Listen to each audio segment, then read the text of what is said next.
Hello and welcome to Factually. I'm Adam Conover. Thank you so much for joining me on the show again. You know, there have been a lot of clips of Republican vice presidential candidate J.D. Vance going around, and a lot of them are pretty entertaining.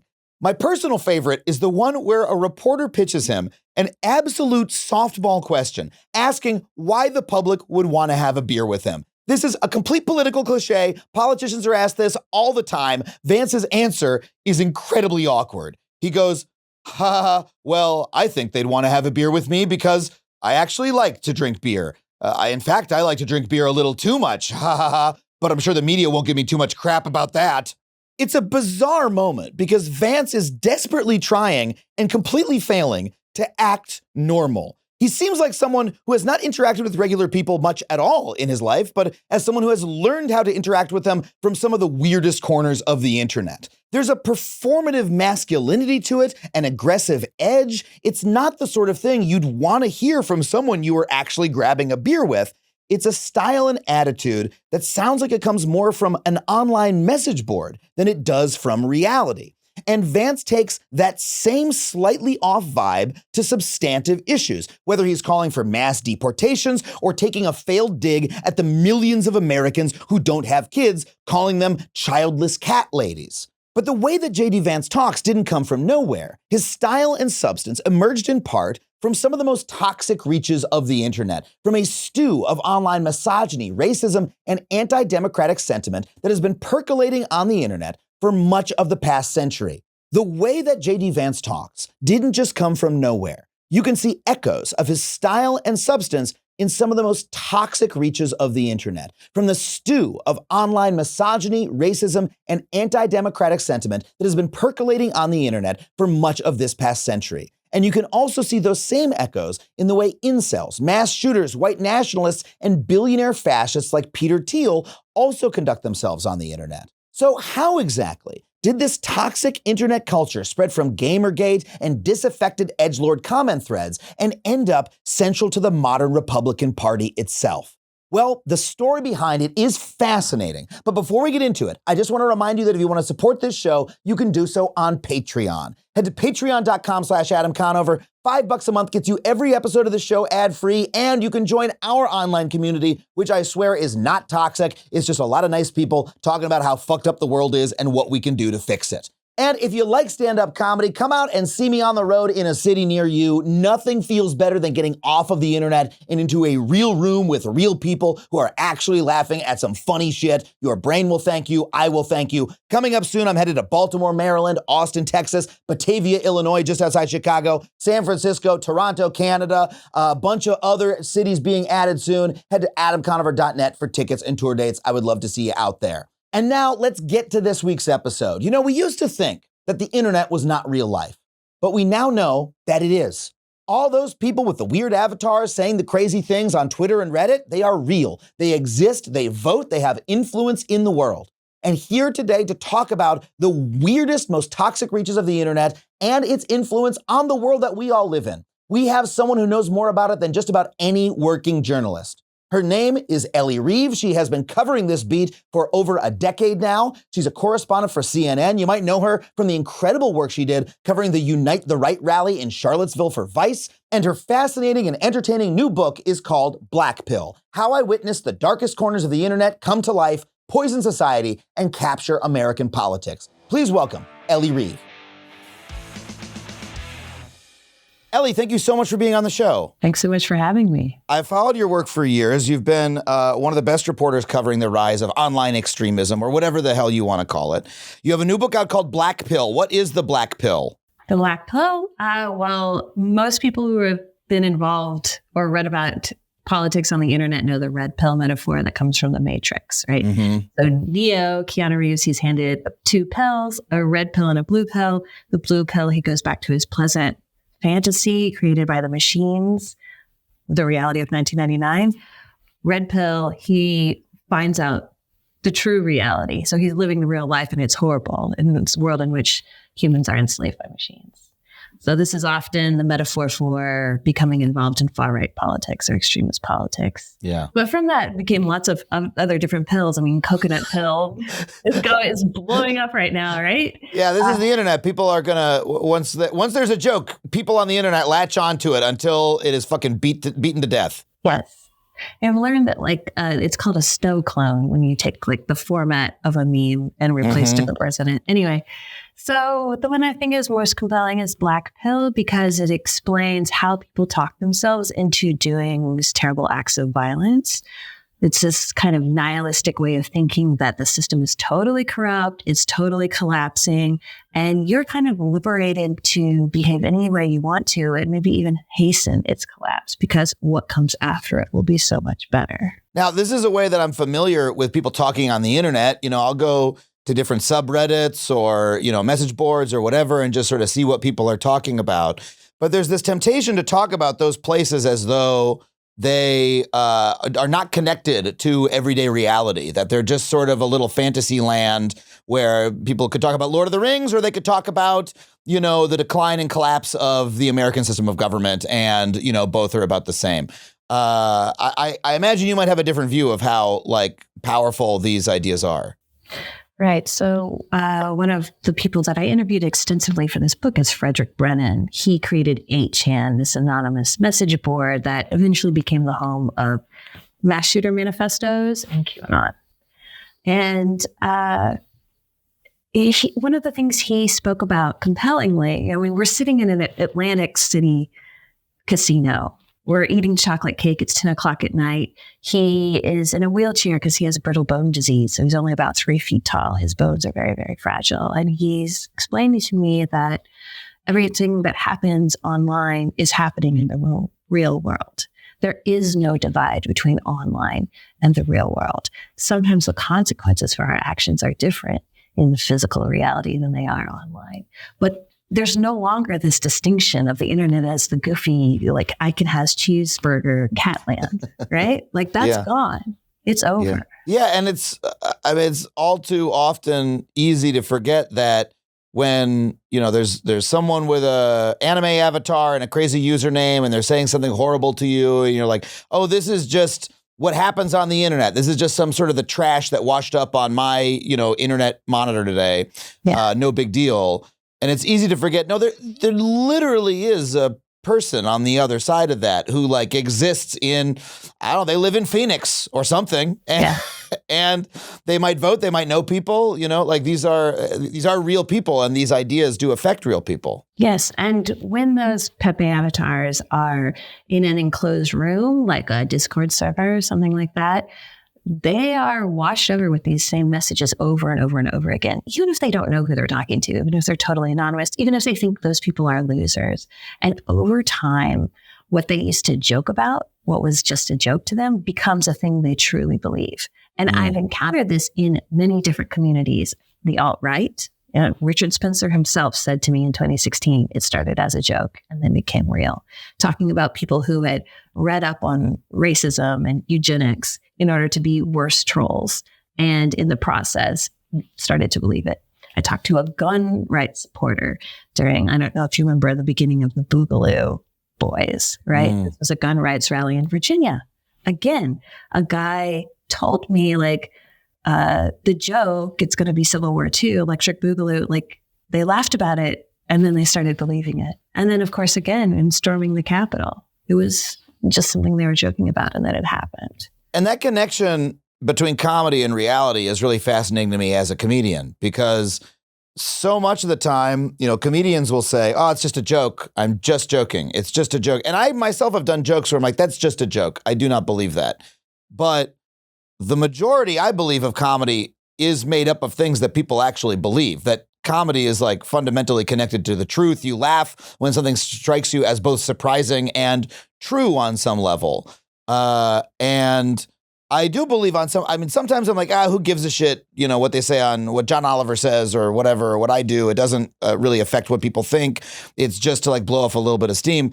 And then sometimes I think, no, this really does have the power to change minds. Or to influence behavior in some way. And I think that is really interesting when you track it in the observed rise in how much conservatives and right-wingers are using comedy in their political work, which has been a big change since, the Bush years. During the Bush years, it felt like liberals or people left of center had a monopoly on comedy, and it no longer feels that way right now. I mean, Fox News has the most popular late night show on television, in Greg Gutfeld's show. So, I mean, how do you think humor, comedy, and these ideas interact, and why has there been this rise of comedy on the right? That's so interesting because just what you're asking me, I mean, I've thought about this so much because comedians will say like, oh, the job as a comedian is to speak the truth that can't be spoken, like Lydia Bruce or Richard Pryor. And then if you call them on a joke, you're like, hey, buddy, what do you mean by that? They're like, man, I'm just making fart sounds. Like, I'm not a real comedian. I'm not a politician, whatever. Like, there are a lot of comedians who do that. And by the way, I believe that when comics do that, they're fucking cowardly. Because are you saying what you're saying or are you not saying it? Are you a brave truth teller or are you just making jokes? And they want to have it both ways. And I think it's bullshit and cowardice, and it doesn't impress me when comics do that. And the biggest comics in the world do that constantly. And it's just fucking demeaning what they're doing. Either you like comedy and you think it means something or you don't. Either you give a shit about the words you're saying or you don't. Like, which fucking is it? It really frustrates me as a comic. Yeah, right. I mean, I'm not trying to start any beef for you, but I was listening to an interview with Jerry Seinfeld where he was talking about the only job is to make people laugh. And like, of course, that's the job. Obviously, I know that. I'm not an idiot, but you mean something. Your words mean something. Like, I'm not stupid. Like, don't try to convince me that otherwise. Yeah. But yes, I mean, even Jerry is like, he's confused about where the socks went in the dryer. He had that thought. That was the thought that came to him. He thought to write it down and come up with it. Yes, the only job is to make people laugh, but you have a choice of what you make them laugh about. Yeah. And if you're a good comic, you know that you make people laugh better if you care about what you're saying, or if they care about what you're saying. And these things are all intimately connected. And by the way, you can start as much beef between me and Jerry as you want, because I don't know. I think I am a tiny ant to him and his billions. So I think I'll be okay. But I very much remember the era you're talking about, the Bush era. There was this show on Fox called the Half Hour News Hour. I remember this. Mm-hmm. Yeah, they tried the Daily Show. They tried to make a Daily Show knockoff that lasted like 2 months or something in the mid 2000s or so, and it was really, really painfully unfunny. And it took them about it must have been 15 years to finally make Gutfeld's show, which I will say is at least funny to its audience. And I can recognize it as being, very, very close to other comedy shows that are actually on the air and having success at it. Right. Yeah. It's, there are all these sort of think pieces, and it was the era of blogs. There were blog posts about why conservatism inherently wasn't funny. Mm-hmm. And because of the reverence for the authority and all of that stuff. And then it turns out that's not actually true. Of course. Once the internet made a lot more people able to participate, life found a way. Well, and there was the way I think of it, and I'm sorry, I'm not trying to make this a lecture for me about comedy, but the way I've always thought about it is that liberal or left of center comedy has the perspective of like, why do we have to do things this way? Like, the world's fucked up. Why can't we change things? That's kind of weird that the world is like this, Yeah.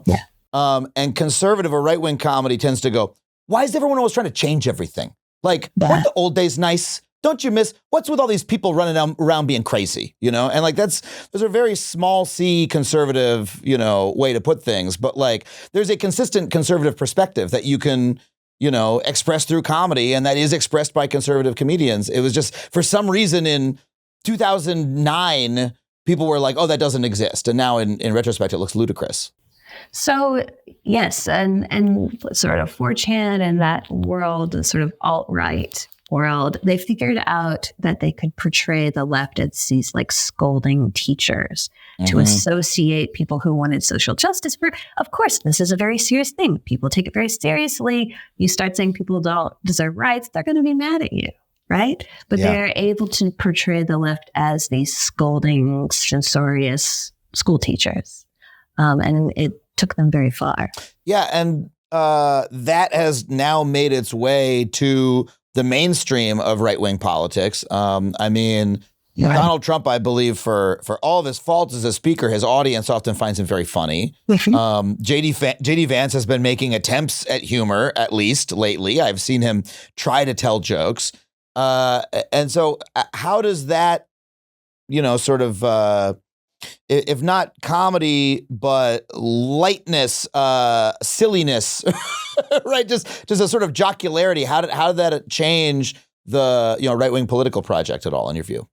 Well, it's a very powerful tool to sort of poke at equality, democracy, that kind of thing. And then if someone gets upset, to say, hey, man, like, I'm just joking around. You're the fool if you take it seriously. Yeah. For example, so Gavin McInnes created the Proud Boys. He's of this generation of not PC humor of the 90s, right? And part of the Proud Boys initiation ceremony was you had to promise not to masturbate. You had to name 5 breakfast cereals while getting punched. There was all this absurdity so that, if someone like me tried to write about it, I look like an idiot, either by taking it seriously or making fun of it too much. Like, you couldn't touch it without some of that stupidity rubbing off on you. And they were thrilled when Hillary Clinton denounced the alt-right and the Pepe the Frog guys. They're like, this is our moment. We made this lady denounce a cartoon frog. Like, it doesn't get any better than that. Yeah, it makes you look ridiculous if you take it seriously. Yeah. Even though there is a serious project underneath, right? Exactly. Like Gavin McInnes and people like him did have a serious project. And by the way, Gavin McInnes, famously friends with a lot of comedians, great friends with like David Cross in the mid 2000s and et cetera, like, was very much part of the comedy scene and still is to a certain extent. Goes on comedians' podcasts, things like that. So that continues. But underneath, there's a serious project, right? Absolutely. I mean, in these guys' discords, they're posting. Now, their jokes are not funny to me at all. They can sometimes be clever, but like Holocaust, concentration camp jokes, that kind of thing, while they are organizing. They're like, say, preparing to organize Charlottesville. Within that context, they're joking about RAHOA, racial holy war. One guy in text messages that were later revealed in court was texting his girlfriend talking to his girlfriend about how, he was going to help Richard Spencer become, this guy, like this sort of fascist leader of America. But once the fascist revolution happened, Richard would be the first against the wall and this guy would take over. Like, and they're just joking. James Alex Fields, who murdered a woman by driving into her, he had shared memes about driving into protesters on his Instagram. Wow. And this was, by the way, I believe the day that we're speaking, we're right near the 7th anniversary of the Unite the Right rally in Charlottesville. And so this is not even new stuff that we're talking about. This is close to a decade ago. Have those trends, intensified in the years since? A lot of the people who are directly involved in Charlottesville have sort of washed out of public life. There was all this infighting and recriminations within the alt-right. They got kicked off financial services platforms so they couldn't raise money online. Because at the end of the day, if you want to raise money on the internet, you need an American company to process a credit card. Yeah. And so, if those companies say they don't want you as a customer, you're pretty screwed. Those who did not face a lot of consequences have gone on. Nick Fuentes might be the most prominent one. He had dinner with Donald Trump. He was on Alex Jones's podcast radio show with Ye, formerly Kanye West, as Ye was praising Hitler and Nazis. Fuentes, too, has understood the power of the smirk, of the sort of comedic pose, but instead of using swastikas, he wraps himself in the American flag. And he's not anti-American as the alt-right was in many ways. He is instead portraying white nationalism or Holocaust denial, anti-immigrant sentiment as the most American position. He's trying to conflate those two things. That's interesting because it sounds very much like a throwback to an earlier era of American politics. It sounds, I'm not that much of a student of, 19th century American politics, but it reminds me of I don't know, the Know Nothings or that sort of period where you had a really strong sense of racist nationalism in the country. Does that sound accurate? Yeah. Yes, but I think it's important to like think about pop culture and how it influences our daily lives. Like most people are not reading political theory. They're watching Indiana Jones or like movies, right?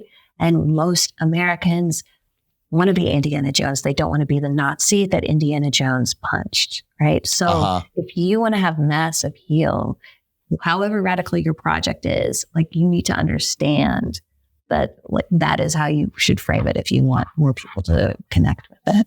This is another reason that people like this love to be associated with comedians or love to present themselves as comedians, because comedians are in many ways, you know, social heroes to the public. Here's someone who is charming and funny in the way that I would like to be, and, you know, I would look up to in such and such a way. And if you can associate yourself with that sort of personality, you gain cultural credibility. Absolutely. Many of the people that I interviewed were socially awkward or isolated, or in the case of Fred Brennan, he's isolated by his disability. And once they started feeling like they had movement online, they wanted to project this image of this like cool, like based, you're familiar with that term, right? Like this cool based, like doesn't care what anyone says guy.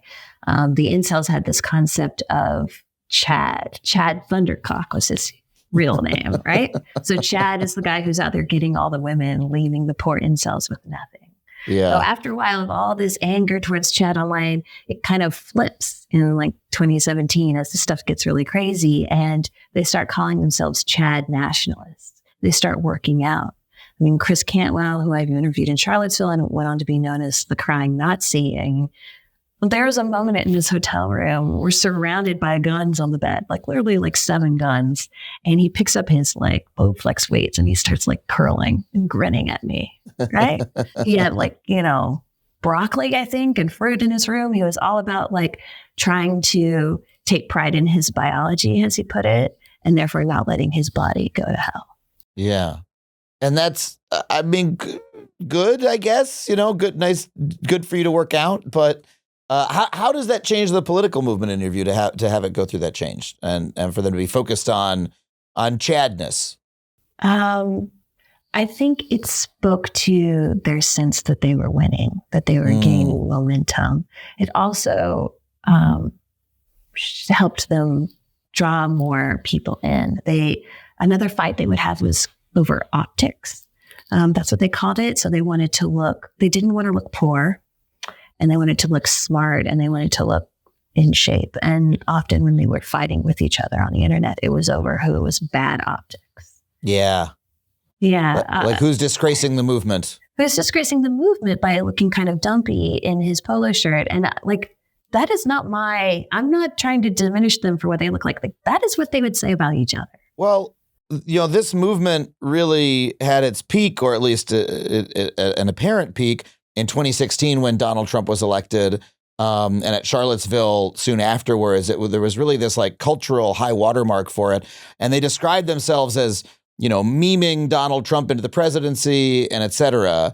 How has this movement or this group of people or this online community, whatever you call it, how have they changed in the years since bringing us to this election? So a lot of the big name leaders washed out. They thought they were going to be like public intellectuals. And of course that didn't happen. But many of their ideas live on. The Great Replacement is something we heard on Fox News. Now in the white nationalist world, it was a conspiracy theory that Jews were tricking white women into having babies with people of color in order to do a white genocide. Jesus. Okay. But you hear on Fox from the Tucker Carlsons of the world that Democrats are importing immigrants of color in order to dilute the number of white votes. There's also a generation, enough time has passed that people who grew up in 4chan and these kind of extremist online communities, they're old enough to get jobs in politics. And you see little signs of this every now and then. So for example, Ron DeSantis's campaign led a very sort of like meme war circa 2015-esque campaign online. And one of his staffers was fired after they posted a video, which they had tried to make look had been like it had been made by an anonymous fan. But it was like this fan cam video about DeSantis that had all this 4chan imagery, including a neo-Nazi symbol, the sun in red, the black. Okay. And it's just things like that you see bubble up over and over again. And it's like, where'd you get those ideas, buddy? Like, you didn't just stumble across that, you know? Yeah. What world were you in? I've been to several, I've been to conferences for Turning Point, this conservative group led by Charlie Kirk. Trump has spoken many times at their events. Yep. And they're very, very powerful, influential group, very big in, getting the president of Harvard fired, I believe, shit like that. Yeah. Like they're all over the place in mainstream conservative circles. Right. So there's been this strange thing that has happened where white nationalists are often trying to, it's like a metaphor, right? They're trying to break into these conferences. I was there once, and because I'm a meme to white nationalist, alt-right types, right? You're a meme because what? You've interviewed them so many times. And, yes. And what is the meme about you? Okay. What's their take on you? They think I have fetal alcohol syndrome. Yeah.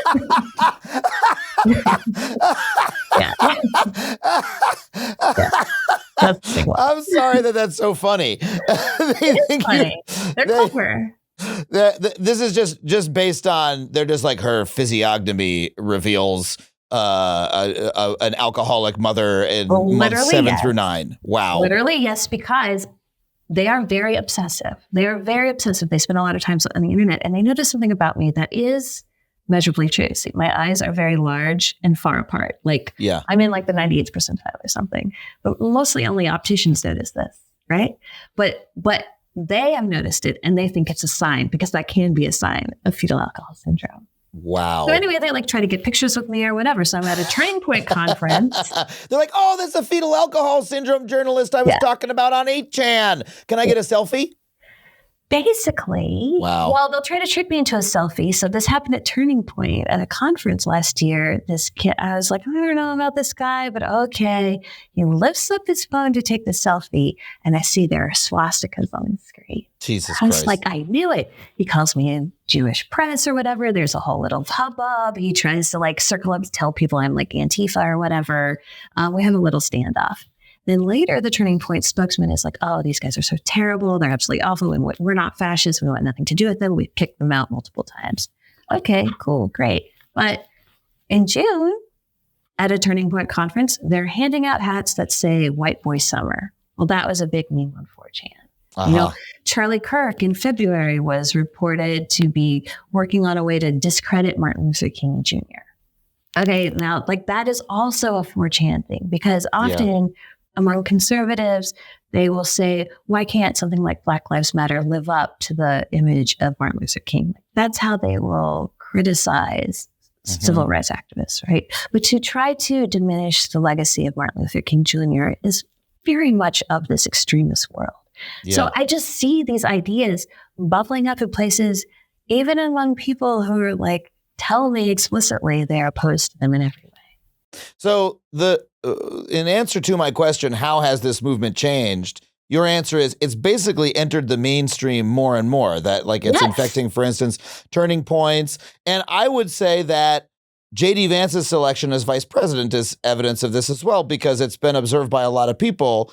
This guy talks like a poster. He talks like a guy who's been online too long, he's trying to get upvotes on his private subreddit when he speaks to the press. That's what it sounds like. Do you share that judgment? I mean, I have no behind the scenes reporting on J.D. Vance, but the childless cat lady thing, I've had hundreds of white nationalists like tweet that at me. Like that was their number one insult. So literally that insult, not even just the concept of it, but like childless cat lady. Yeah, absolutely. And when you're confronted with this kind of stuff, like, my reaction is like, but I'm allergic to cats. Okay. I know what you're talking about, because what these people tweet at me is they tweet, you look like the kind of guy who'd drive his girlfriend to her boyfriend's house. Yes. They do that one over and over again, which like I mean, first of all, I guess I don't know what you have to think that is like a devastating insult. Like there's a lot of assumptions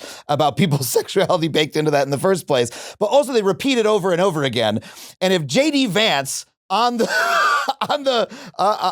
an interview was like, Tim Walz looks like the kind of guy who'd drive his wife to her boyfriend's house, I'd be like, that guy's been on 4chan. I see it. So you've had that same experience. Yeah. Well, and also the way he said it so casually. It's not like he doesn't, when he's talking, he doesn't look like he's saying some wild, crazy thing. Like he's being trollish. He just rattles it off as if this is something that he said before. Yeah. So it seems like he's the kind of person who grew up in that same environment. Maybe he was on 4chan, maybe he wasn't, but at the very least seems like he's been part of that stew just based on what ideas he's saying. That seems like a pretty big shift in the Republican Party and in the salience of this movement to mainstream politics, doesn't it? Right. Now, we do know that J.D. Vance is closely connected to Peter Thiel. Thiel gave some $15 million to J.D. Vance. Thiel has talked about moving the Overton window.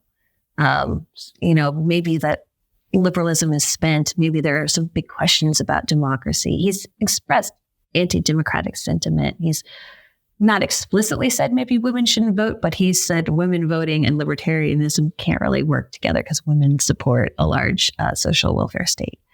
Jesus. Yeah. And that's bad. So, and his conclusion is not that, well, maybe there's some problems with libertarianism if 51% of the population is inclined against it. His position is we need to change something about women because that's the problem. Right. We also know from reporting with BuzzFeed that Thiel met with some people involved in the alt-right. And in fact, Richard Spencer, again, the sort of most prominent alt-right guy, complained bitterly about this to me because he wasn't invited. He complained bitterly to you? Yes. These guys really open up to you, it seems like. I've seen your interviews and you have these long conversations before. Just, in a little parentheses here, why is that? Why do you have the ability to sort of, get these guys to open up? Well, at this point, it's persistence. I'm around and I'm one of the few people who has seen what they have seen. I also have, I don't want to say a thick skin, but I am very good at putting up with the first 10 to 30 minutes of sort of hostility and screaming that often would come from calling them. And then I just let them talk. So they will go on and on and on. These are often people who have a high need for socialization, but also a lot of social anxiety or sometimes they struggle to make friends. I have multiple sources. Matt Parrott and Matt Halleck, they were both diagnosed with Asperger's. Yeah. Spencer calls himself a narcissist. So, I would have these situations. Elliot Klein, for example, he ran this racist frat identity Europa. He would say oh, I don't want to talk to you. Why would I even talk to you? I don't want to have anything to do with you. Then an hour and a half later, it's me who's okay, listen, I gotta go. Right? I got to go live my life.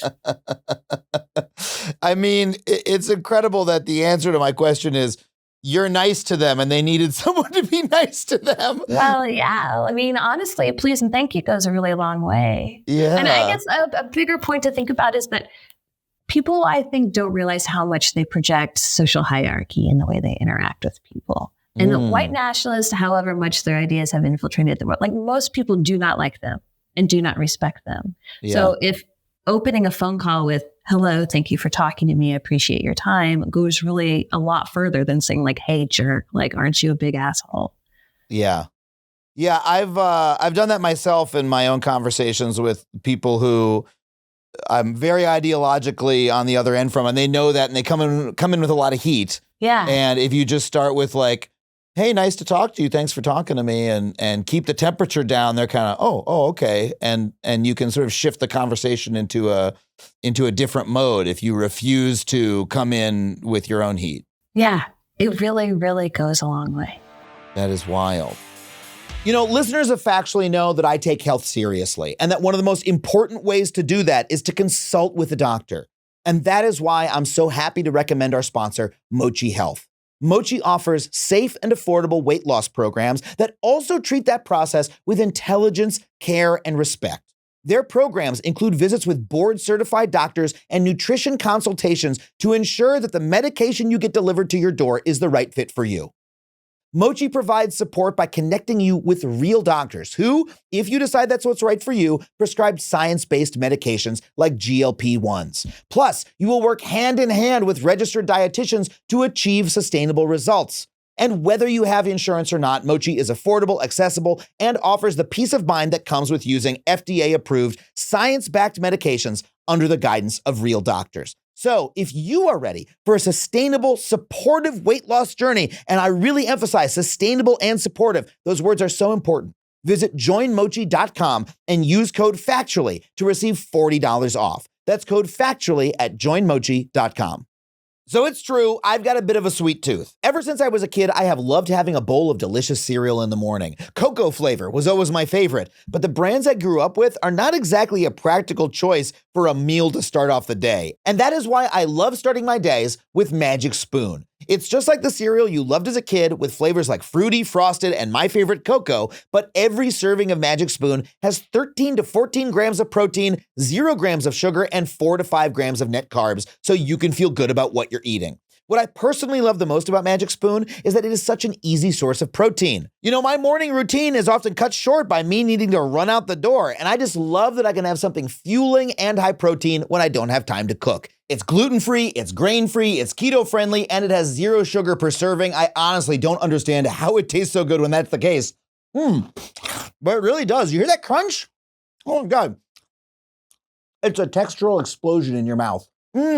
So if you want to find out for yourself, use my code Factually or click the link in the description to try Magic Spoon cereal today and get $5 off. You can also find Magic Spoon in your nearest grocery store. And Magic Spoon is so confident in their product, it is backed with a 100% happiness guarantee online. So if you don't like it for any reason, they will refund your money, no questions asked. So click the link in the description to go to magicspoon.com/factually for $5 off. Well, so yeah, back to the question of, you know, seeing Vance up there saying this stuff in public.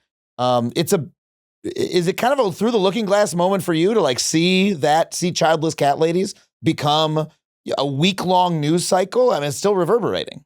Yes, it is. I mean, I used to have to dig for little scraps of evidence that this stuff was infiltrating the mainstream, but now it's like it is the conversation. I mean, tradwives, for example. Right. You're familiar with like these women sort of LARPing as old-fashioned 1950s housewives and not working, that kind of thing. It's sort of an implicit rebuke to feminism. Yeah. I first read about them like in 2016 on 4chan. Yeah. And I interviewed many women who were in the alt-right who tried to live that life for a little while until it became absolutely intolerable because they were treated very poorly. Wow. Really? That's fascinating. Yeah. So outwardly, they would wear white dresses. They would look demure. They were very conscious of their image. These men wanted an adoring wife who would support them and project status to other men. Behind the scenes, what I learned, because I got the phone from a woman who was in the white nationalist movement, and it had been disconnected from the internet since then, right? So it's like this treasure chest, like a time capsule of her time within there. So I just dig through this phone. I'm searching. Wait, you literally got her physical phone? Yeah. Wow. The screen was all cracked. I went to some little storefront in Brooklyn. I was like, can you fix this? And the guy was like, we'll try. And I'm like sitting on the couch hoping, and it worked. And I just sat on the couch and it's got all her, I mean, she saved David Duke's number as gross old man in her phone. How did you know it was David Duke's number? You're like, who's this gross? She told me. Okay. Oh, and you had her phone. She gave you her phone. She gave it to someone else who gave it to me with her permission. Okay. But with the intent that someone would go through it and find this stuff.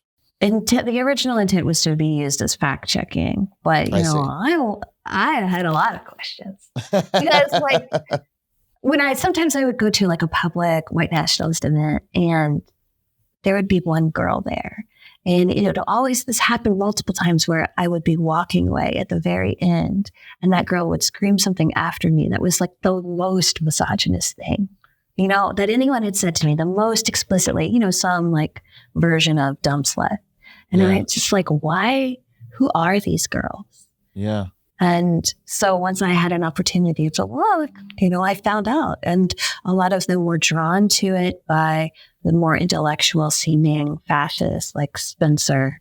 And YouTube played a big role. But once they were in, they're texting each other like, this guy is dangerous, or I can't make any more propaganda encouraging women to join this movement that actively hates them.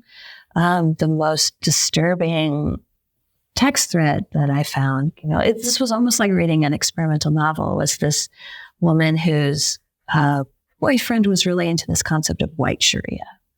So that is their idea of Sharia law, right? Because women support equal rights and social justice and whatever. The only way to bring about the America they wanted was taking away women's rights. No jobs, no voting, no fault divorce is gone, child marriage, that kind of thing, right? Wow. So she's going along with this meme. She's wearing like fake burqas and that kind of thing. Wow. Yeah. Okay. This is like truly fucked up stuff. Truly the most fucked up thing I've ever read in my life. Like seriously, It really is. I mean, I've seen a lot of dark stuff, but it was very, very disturbing. And she would be going back and forth between, these guys are so funny, joking about white Sharia and how stupid women are. And then later in the middle of the night, like texting a friend, like, I've been crying in the car. I've been crying all night. Do not trust these men. I'll never respect myself again. I've been dehumanized enough for one weekend. I can't be around men who know I let my boyfriend treat me like this. Wow. Like truly dark stuff. So she'd be texting like that late at night. And then the next day she'd be sending her friend, like a link, an Amazon link to a burqa. I'd be like, "Ooh, this is so funny." And sometimes she would question herself, like, were these guys just joking? Like, maybe I'm just not getting the joke, right? Like, was he memeing again? Like, maybe he was memeing and I'm just not cut out for this world because I just don't totally get the joke.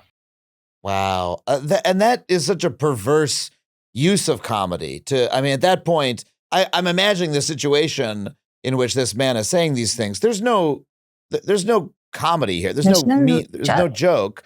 It's just a feint. It's just a way of obscuring your actual intent a little bit, keeping this, poor woman slightly guessing and like destabilized. Yeah. And I had this conversation with other white nationalists, just Matt Heimbach. We went round and around. They're like, we're just being extra extreme to provoke you in order to get more followers. And I'm like, if you're doing the bit when you're alone in the shower, it's not a bit anymore. Like, was this guy being ironic when he spit on his girlfriend in front of other people? Like, is the spit ironic? Where's the irony? Yeah. Well, and again, just bringing this back to mainstream politics, we have people running on this shit now, on a, sort of thinned out, slightly more palatable version of it. But there does feel like there's this weird confrontation between, you could see when JD Vance hit the media that he didn't quite seem prepared for what the reaction would be, that he was a little bit in a bubble, and he and the public had a little bit of like, wait, who the fuck are you? And like, what are you saying? And, I don't know, just like he was being quote retweeted for the first time or something. Like this stuff is like hitting, everyone's had the experience of you're talking to your friends and then it goes outside your network on the internet and other people are like, what the fuck are you talking about? Yes. And it did have a little bit of that feeling. So it's like, it feels like an awkward moment for the right-wing white nationalist memosphere. Sure. Yeah. I mean, I know older people who vote for Trump because they want low taxes, right? And I was talking to a couple in their 70s, right? And in a way, like even when trying to talk about this bubble, I was in my own bubble because I was telling them like, oh yeah, I used to get this like childless cat lady thing all the time. And this older man was like, you did? People said that to you on the internet? And I really like kind of ruined the vibe of the dinner. Because I was like, oh, yeah, that's just like part of my life. I mean, people said a lot worse stuff to me. But most people don't live in this insane, toxic stew on the internet. Like, they're out there living in like going fishing and stuff, going to the beach. Do you think it's possible, though, for this toxic stew to broaden its appeal enough to win an election? Because I hear JD Vance say this shit, and I'm like, well, this can't survive outside of its private subreddit or Discord server, right? But maybe he and his ilk feel otherwise. I mean, the short answer is I don't know. I mean, Roe v. Wade was overturned. Yeah. And people long thought that that was an impossibility. You see in some of these circles, people talking about making divorce more difficult or ending no-fault divorce. Like, how successful does that? I don't think that will ever have a majority support on its own, but is it able to piggyback on a larger movement? Like, yeah, Donald Trump has a lot of fans. I talk to them all the time. I interview them all the time. They're not saying because he sticks it to childless cat ladies. They're saying it's because he cares about working class people like me. That's the kind of things that people say to me. You want to quibble with that? That's a different question. But they feel that Trump genuinely cares about them and genuinely wants to help working people. And like this, the cat lady stuff just has to ride on that in order to get power. But that's not saying that it can't. I mean, before Joe Biden dropped out, he was behind in the polls. Oh, yeah. Oh, absolutely. And, the fundamentals in the election have changed, but not in a way that I think changes the potential victory of these kinds of ideas. And, Roe versus Wade was overturned despite the fact that is a minority position among Americans. Most Americans did not want that to happen. And yet here we are living in a world where it is the case. And, the small minority won out over the wishes of the majority.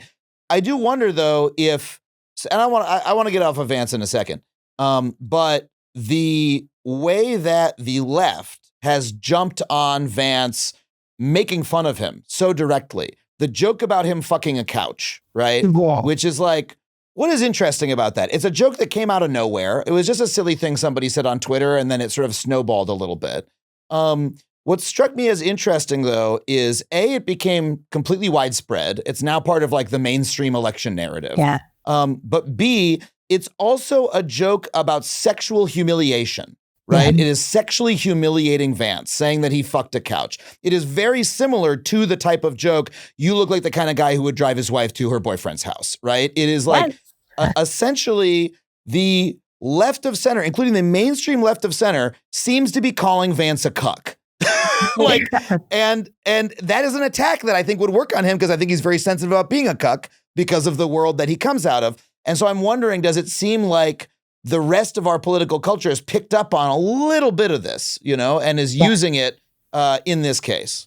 Yeah. I mean, yes, I believe that that's happening. I would like to reserve I do not want to be asked whether I endorse it or not. I cannot say that it is good. But yes, it is like, yes, they have seized on the power of sexual humiliation. Absolutely.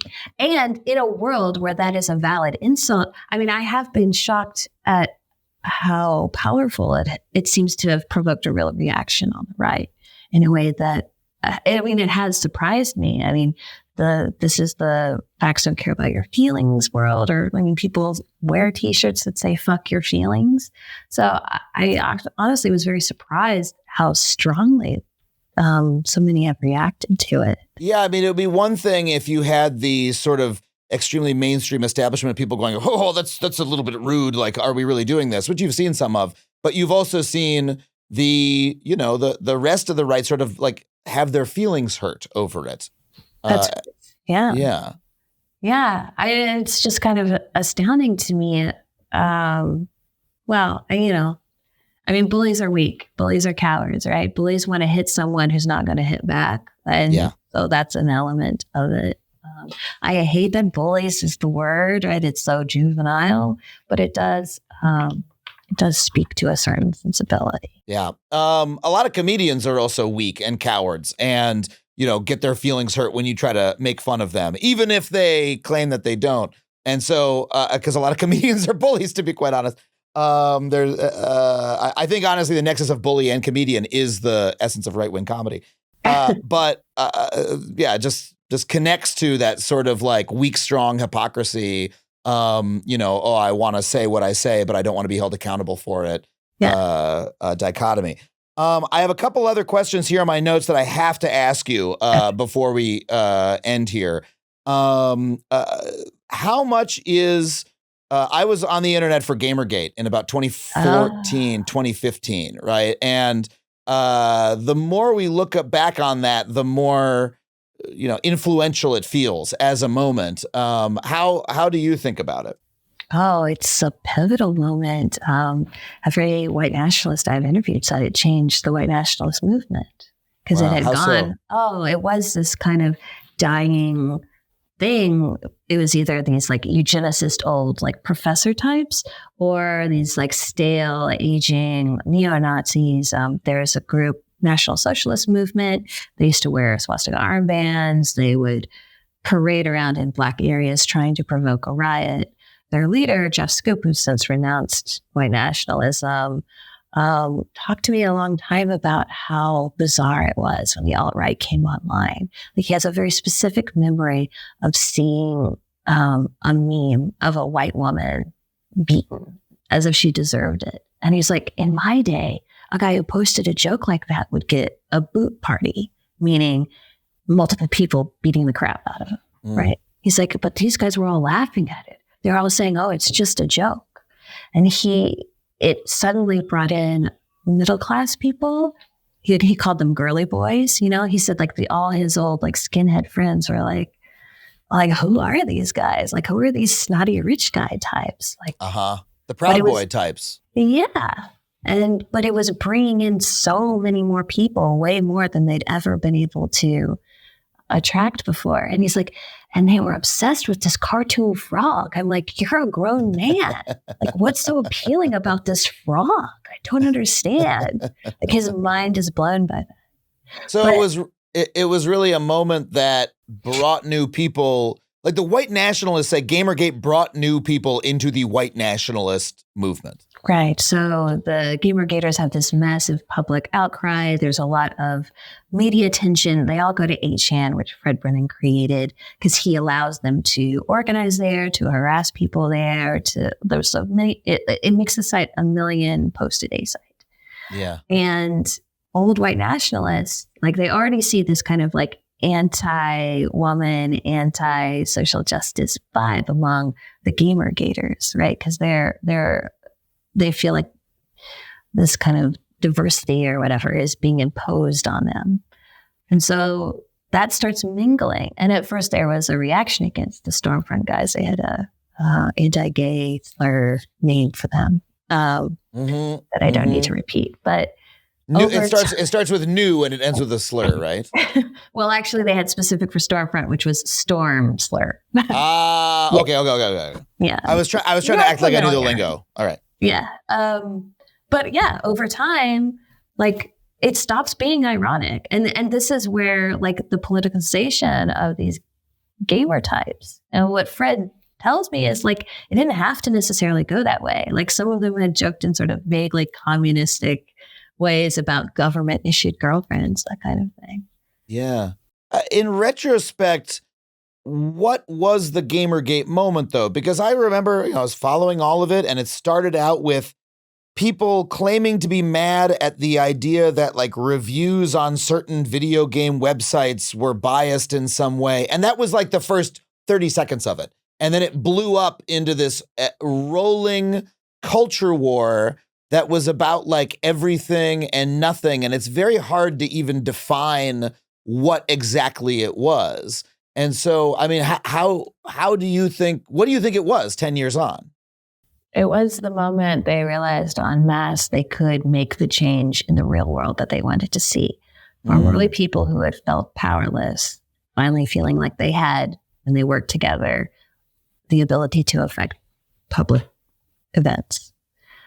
Yes, it began with a man accusing his ex-girlfriend of sleeping with someone to get a positive review of the game. The review was never posted. Okay, so this is like complete fantasy. Yeah.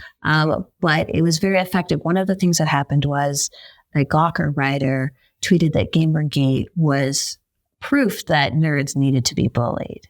And this is in the era of like anti-bullying, right? Yeah. So they are able to strip that of its context and spam Gawker's advertisers, like, do you want to support this site that supports bullying? And it worked. Like, many advertisers withdrew their money from Gawker. But it sounds like, in addition to that real world effect, which is very powerful, they also experienced like an organizing wave in the same way that, I don't know, like right now the labor movement's experiencing an organizing wave and tons of new people are flooding in.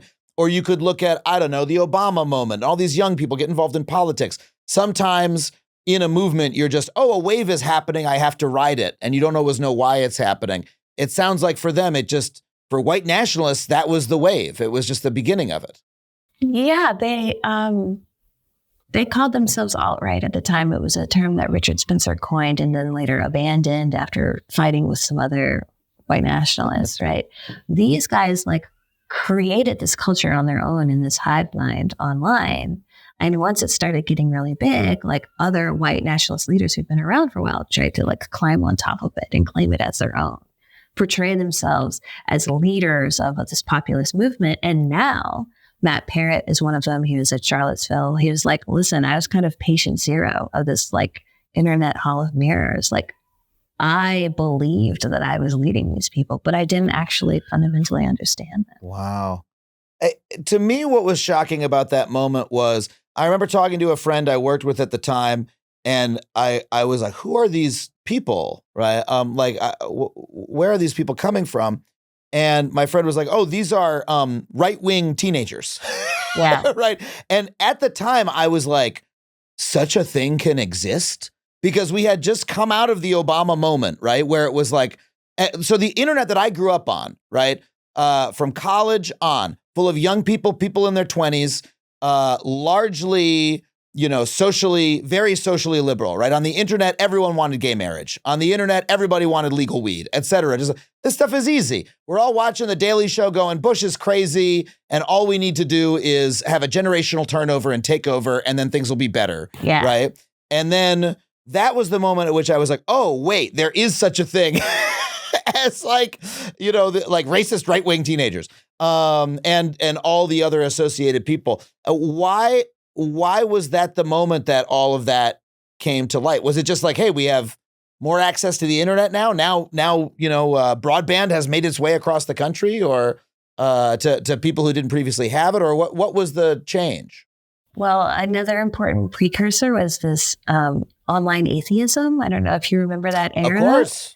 Right? Yeah. But it was really cool to debate fundies or Christian fundamentalists and make them look stupid. One of my sources, Matt Parrott, that's how he got his start. He was a big atheist and he loved to like make fun of Christians. Yeah. But wrapped up in that was a sense of the importance of his own IQ. He was tested as a child to have a very, very high IQ, and he believed in it. Like he calls it a cult of self-worship now. But at the time, he believed that IQ was everything. He read The Bell Curve by Charles Murray, which argues that IQ is innate and it's higher among some groups than others, higher among white people than Black people and Latinos. Yeah. And so maybe some of our policies should be crafted to reflect that. So there's that element, right? This like IQ worship. The idea that we want to defeat these dumb idiots on the internet. Well, and that's interesting because I remember that time, and arguing with the religious was again seen as part of the sort of new wave of, out with the old fundamentalists, right? I mean, it was Christian conservatism was seen, that's Bush, right? That's the right wing. And if you're taking down those people, then we're all on the same side. And yet that movement led to a new right. Right.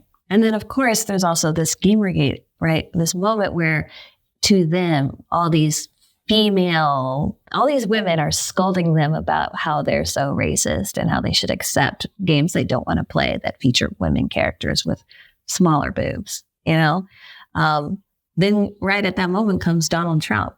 And Donald Trump enrages all of the same people they felt like were scolding them. Yeah. One guy said to me, like, yeah, he's a pussy-grabbing asshole, but he's our pussy-grabbing asshole. He's a troll in exactly that way. And does the same thing of, is he joking? Is he not? Yeah. Having it both ways. He's entirely fits that movement aesthetically. Yeah. And if you take any one phrase too seriously, you look like a fool. So Matt Heimbach, another guy who's in Charlottesville and in someone I profile, he said to me that when Donald Trump was elected in 2016, the feeling was better than sex. It was the best he had ever felt. He said, he's like, I don't know if I'll ever feel that way again. Not because he loved Donald Trump, but because Trump made all the people that he hated so angry. Wow. I mean, that would feel good. Sure. Like if everybody you hated was simultaneously really sad. Yeah. I mean, that would feel good. That's vengeance, right? Vengeance fulfilled feels good. Ask Quentin Tarantino. He's built an entire career on it. You know, people lust for vengeance. Absolutely. And there's all these images, right? Social media makes it possible to have all those compilations of crying Hillary fans going viral, right? I mean, it's just like, like a drug for them. Yeah. Do you feel that now, it's been 12, wait, how many years has it been since that? It's been 8 years since that election, excuse me. Yeah. That, some of the flavor has come out of the chewing gum of that movement, that was such a fresh thing to those people at the time. Now we're on Donald Trump's third campaign. He's older than he used to be. And, you see, Kamala Harris rather than taking the tack of like, can you believe what Donald Trump said? He said these ludicrous things, and you can laugh at her and say, oh, why would we take that so seriously? She just says, same old story. Like, aren't you sick of this? Like, we've been hearing this for a decade now, right? Yeah. So for the very extreme folks who are kind of like the pioneers in this world, they are over Trump for a variety of reasons. Maybe they felt like Trump betrayed the Jan 6ers by not preemptively pardoning them. Some of them think Trump was too close to Israel, and they feel like he has been compromised by Jews. But there is a much, much larger group of people now who have admiration for Trump that reaches nearly the same frenzy. Like I've reported on multiple Trump stores. Have you ever been to a Trump store? I've never been to a Trump store, no. Well, it's fascinating. I mean, these full storefronts that just sell Trump merch, like different slogans, hats, T-shirts, Confederate flag stuff. Like there's like this like figurine of Trump mooning someone called Moony Trumps. Yeah. I mean, like that in many, many places, there is enough appetite to sustain a store like that. I think it really speaks to the power of this guy. I mean, he's like an icon. He's more than a politician to a lot of people. Yeah. And I mean, what that reminds me the most of is I lived in New York after 2008, and there would be Obama stores, or people selling Obama shit on the sidewalk, just because of his popularity was so extreme that you could just put Obama on a T-shirt and sell it. And that is still true of Trump. He is a political movement in that way. Maybe, I mean, people are, the Democrats are now having their media moment with the change, but they might not have that much juice, right? It remains to be seen. Well, the election's only like another 100 days or so, right? So there's it's a compressed time period. It means there's less time to get bored. Yeah. And I think that's an important factor. Yeah.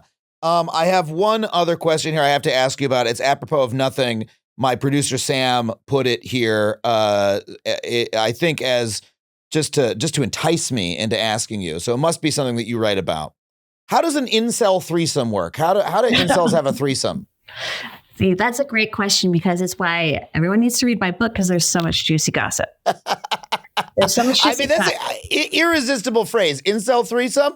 How am I not supposed to ask you about that? And it's in one of the first chapters. I mean, it just gets right in there. You gotta have this. So what happened was, so Fred Brennan, he was an early incel. They called themselves wizards. The joke being that once you reach the age of 30, and you're still a virgin, you get magic powers. Yeah. Fred was only That's a pretty good joke. I always liked that joke. That's like, if you're as a self-deprecating joke, that's like pretty fun.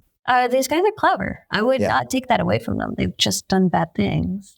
So Fred is running Wizard Chan, this early site for incels. He's got friends who are moderators on it. While he's on this site, a woman messages him. It's like, would you like to lose your virginity? He thinks he's being trolled, but continues the correspondence. And eventually she reveals she has a fetish for virgins. And now listen, I have the receipts. I have the plane ticket. He buys her a phone. He buys her a plane ticket. She flies out to Brooklyn where he's living and shows up in his apartment. And they establish some rules. They won't be monogamous. And because she's interested in virgins, as he grows more confident in his sexuality, he'll lose that virginal quality. And so she will become less attracted to him. So their relationship would have an expiration date. Didn't know what it was, but it wouldn't last long. He's like, okay, that's fine. I need help cooking and cleaning because I'm disabled. So if you can, make me macaroni and cheese, we're going to work out. So they did. They had a relationship. He posts a picture of them holding hands on Wizard Chan. Wow. Her arms straight, his curved because of his bones. And the wizards are furious at him. And they reject him. He's betrayed all their values. How can he be with a succubus? That's what they called women. And this, by the way, I'm sorry, could we just dive into the psychology a little bit here? Because I think this is where a lot of people get confused about incels, because this is a community of people who feel excluded from sex, excluded from something that other people have access to that they desperately want. Yeah. They want to have sex, and yet when one of their kind or one of their members has the opportunity to have sex, they get very angry. They don't say, hey, good for you, because you would think that their identification is based on their own misery, is it not? So what's the psychology happening there? Like, you've betrayed us. Like, you were a leader of us, and now you've stabbed us in the back. So their idea was that in the old days, everyone is ranked in hotness from 1 to 10. 10s marry 10s, 8s marry 8s, 2s marry 2s. Because feminism has removed the stigma of women having multiple sexual partners, and women always want to sleep with the highest status men. And men, on the other hand, will have sex with anyone. It means that all the 8, 9, and 10 dudes are having sex with all of the women, including the 2s and 3s. So there's nothing for the 2 and 3 males. So once Fred loses his virginity, they create, at least for a little while, a new rule, which is that those at the very bottom, the zeros, will be able to have sex because a woman will see them as a fetish. And Fred said this was like a very painful thing for him to read, but at the time he sought out those messages. He believes them. It made sense to him that he could never have genuine love. He could only be the object of someone's fetish. That's so sad. But I know. I mean, this stuff is like really tragic. I mean, they believe ridiculous stuff, but like I feel for them as people. Yeah. Like I've gotten to know them over years and years. Like these are real human beings who suffer. Well, and these are ways that you only end up thinking if you are suffering and if you do not have healthy community and a certain kind of love in your life that I think everybody should have, right? I mean, these are the ideas of folks who have been, kept in the dark for a long time, and you can't help but feel for it to a certain extent. So here's how the threesome happens. Yes, please get to it. He has a friend who's also a moderator on Wizard Chan, a fellow virgin who went by Bear.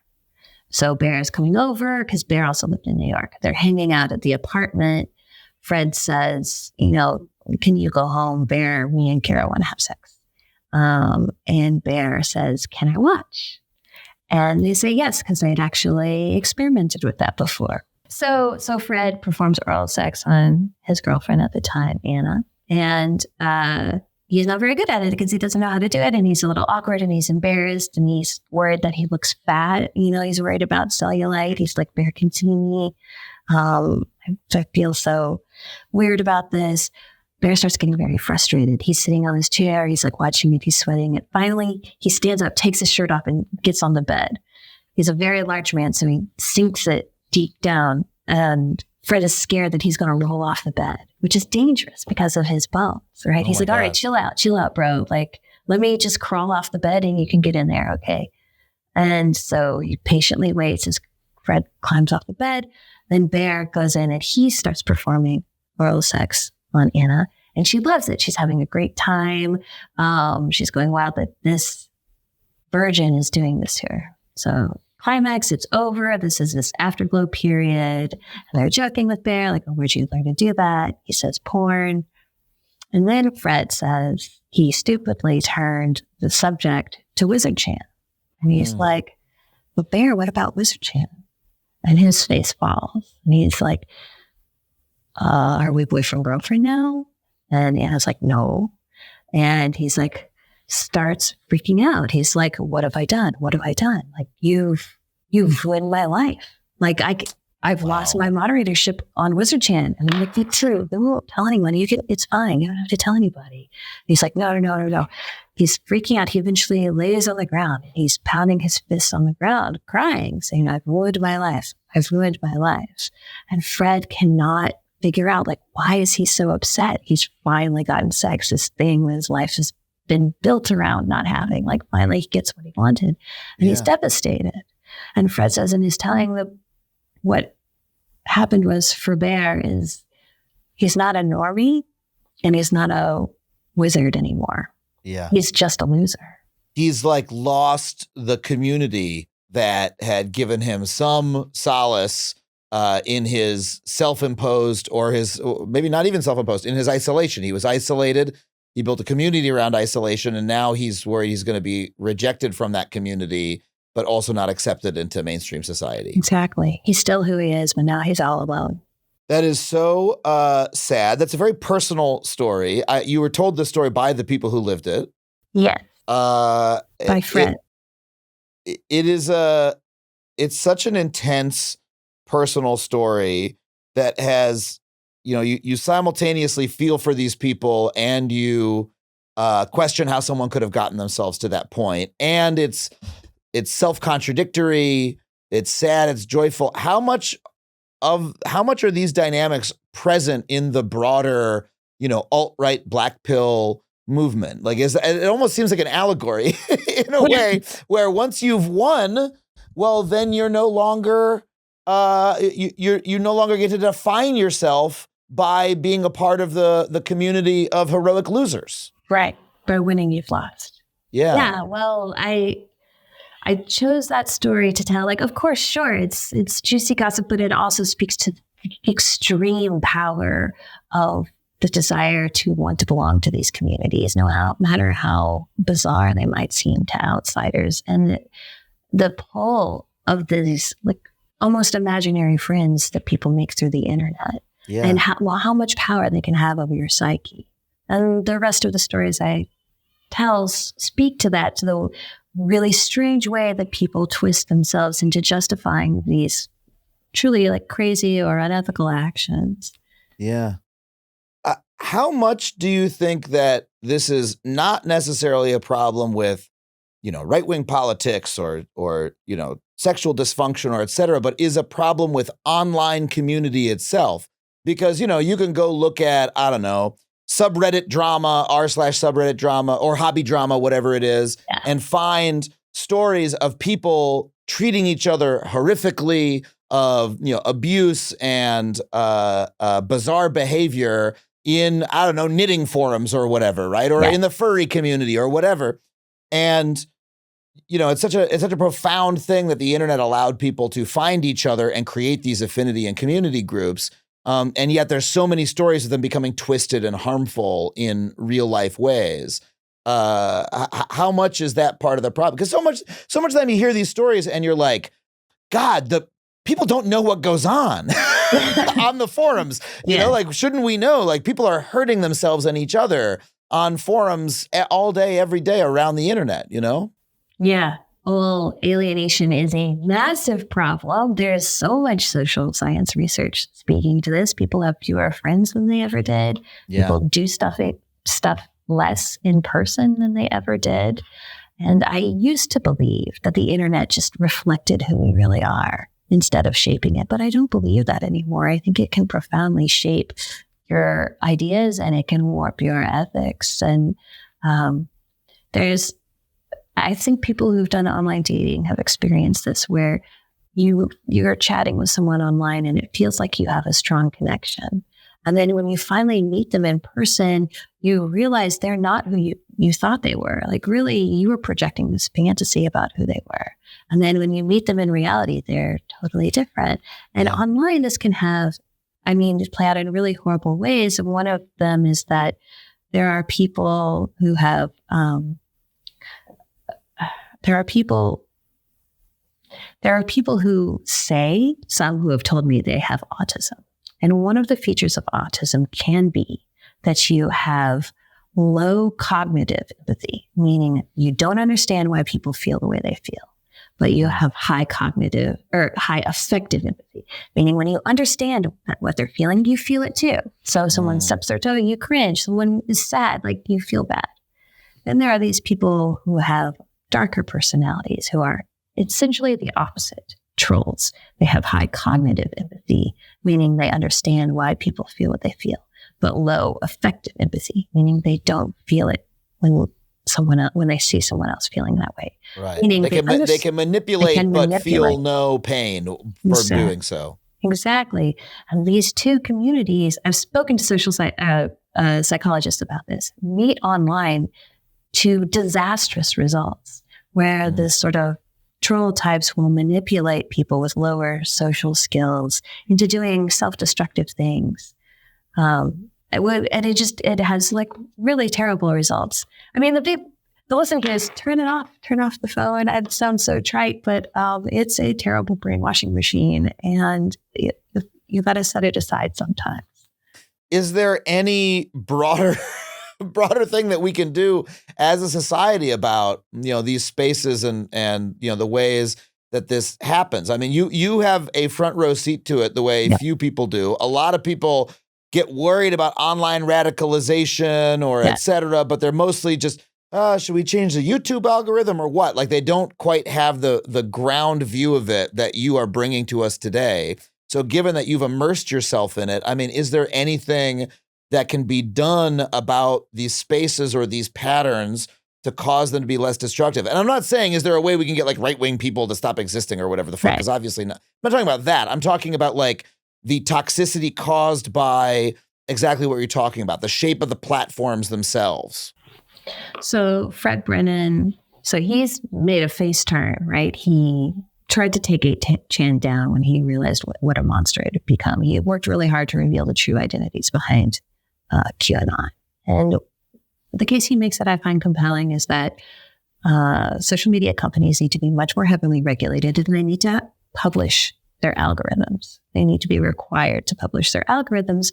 No, not every person will be able to understand it, but experts can come in and analyze whether this is truly for the public good. I also believe that tech companies need to understand they have a moral and ethical responsibility for what's on their platforms, even if for now they don't have a legal one. Yeah. And then finally, our elected representatives, I mean, that this is like well reported that they are afraid of their followers. It is a much bigger version of what I saw among the alt-right when they were terrified of their own followers. That like the cult controls the leader. Leader is not in charge anymore. And I think people in positions of power need to take responsibility for actually leading and to not be so afraid of angry Facebook mobs or angry Twitter mobs, because at the end of the day, you don't know who that person really is. That person claiming to be a suburban mom who's into crafts, a suburban Black woman who's into crafts, might be one of my sources, Matt Parrott, who that was his identity for a long time. Another one of my sources pretended to be a feminist, wanted to end Father's Day. Understand that these mobs online are illusions and you don't have to be cowed by them. Well, they're illusions, but they are real to an extent as well, right? Yes. But like, even if it's 10,000 people, if you represent 1 million, it's a tiny, tiny percentage. Yes. I think the platforms taking responsibility is so key, and they've refused. The metaphor I always use is like, hey, if you threw the party, it's your fault if somebody broke a vase. You know what I mean? Like you created the space and you bought the beer, you turned the lights down, you decided how loud the music should be, and that causes people to behave differently. And so you have, in a sense, created this behavior, and you don't see that at all. I mean, if you look at a place like Reddit, which is, home to plenty of these forums, they just see, we'll just monetize it. We'll just like give it to Google for AI. We'll try to sell all these words. That's the only way that they see the output of their community is as something to be sold for profit, not something that like real people are participating in and being influenced and hurt by. I know at some point you have to ask, like, when is it enough money? Like, if you have enough money that you could never conceivably spend it in your whole entire life, like, isn't it, aren't we good enough? Is it not good enough? When is it going to be enough? Well, that's an incredible question for our entire society, and one we come back to a lot on this show. But I think it's also a good place to end. This has been an incredible conversation. We went long because I couldn't get enough of it. The name of the book is Black Pill. You can pick up a copy at our special bookshop, factuallypod.com/books. Of course, where else can people find it, and where can people find your work, Ellie? Wherever books are sold, Amazon, all that stuff. And I am a correspondent for CNN, so I'm on TV and on the website. Incredible. Find Ellie's work on CNN. Thank you so much for being here. It's been incredible talking to you. Thanks so much for having me. It was really fun. Yeah, stay safe out there, okay? I'll try. All right. Well, thank you once again to Elle Reeve for coming on the show. If you want to pick up a copy of her book, once again, you can do so at factuallypod.com/books. And when you buy a book there, you'll be supporting not just this show, but your local bookstore as well. If you would like to support the show directly, you can do so on Patreon. Head to patreon.com/Adam Conover. $5 a month gets you every episode of this show ad-free. For $15 a month, I will read your name in the credits and put it in the credits of every single one of my video monologues. This week, I want to thank Angeline Montoya, Codename Italian, Matthew Reimer, Ethan Barak Peled, Gabriel G, Carrie Hill, Ed Rubin, Solving Valen, CryptocurrencyAttorneys.com, and a Screaming Batman. If you want to put your own weird message in the credits of this show, head to patreon.com/Adam Conover. We would love to have you. Of course, if you want to come see me do stand-up comedy, head to adamconover.net for all my tickets and tour dates. Once again, Baltimore, Austin, Batavia, Illinois, San Francisco, Toronto. More cities soon. Head to adamconover.net for all those tickets. I want to thank my producers, Sam Roudman and Tony Wilson, everybody here at HeadGum for making the show possible. We'll see you next week on Factually. Thank you so much for listening, and stay safe on the internet out there. That was a HeadGum podcast.